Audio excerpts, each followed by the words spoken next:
அபிவிருத்தி குறித்து விமர்சனங்களை வெளியிட்டவர்களும் அதன் நன்மையை இன்று அனுபவித்து வருவதாக ஜனாதிபதி மஹிந்த ராஜபக்ச தெரிவிக்கின்றார். கொத்தலாவலை மகா வித்தியாலயத்தின் விளையாட்டு மைதானத்தில் நடைபெற்ற மக்கள் சந்திப்பு ஒன்றில் கலந்து கொண்டு உரையாற்றிய போதே அவர் இதனை குறிப்பிட்டார்.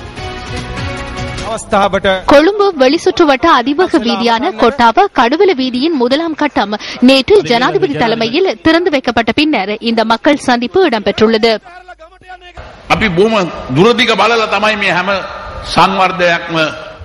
நாம் தூர நோக்கை கருத்தில் கொண்டே இந்த அனைத்து விதமான அபிவிருத்தி பணிகளையும் மேற்கொள்கின்றோம். தேசத்தை ஒன்றிணைக்கும் அபிவிருத்தி திட்டமே இது. இது வடக்கு அல்லது தெற்கு என மக்களை பிரிப்பதற்கான அபிவிருத்தி பணி அல்ல.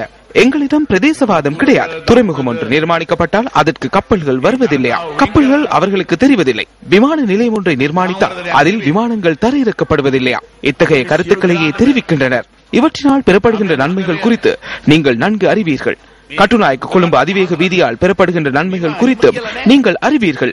இதுவரை அந்த வீதியூடாக சுமார் 21 லட்சம் பேர் பயணித்துள்ளார்கள் என நான் நினைக்கின்றேன். அதனூடாக 600 மில்லியன் ரூபாய் வரை வருமானம் கிடைத்துள்ளது.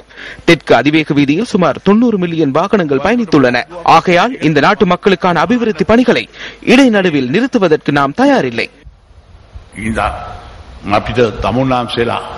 මේ සංවර්ධන වැඩපිළිවෙල අතරමඟ නතර කරන්න මේ රටේ ජනතාව සූදානම් වෙන්නේ නැහැ.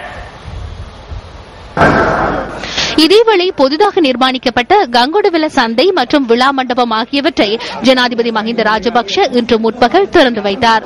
அரசு பாதுகாப்பு மற்றும் நகர அபிவிருத்தி அமைச்சின் செயலாளர் கோட்டபாய ராஜபக்ஷவின் வழிகாட்டலின் கீழ் நகர அபிவிருத்தி அதிகார சபையினால் இவை நிர்மாணிக்கப்பட்டுள்ளன. இந்த வர்த்தக கட்டட தொகுதி அனைத்து வசதிகளுடன் நிர்மாணிக்கப்பட்டுள்ளதுடன் 208 நிரந்தர வர்த்தக நிலையங்களும் அமைக்கப்பட்டுள்ளன.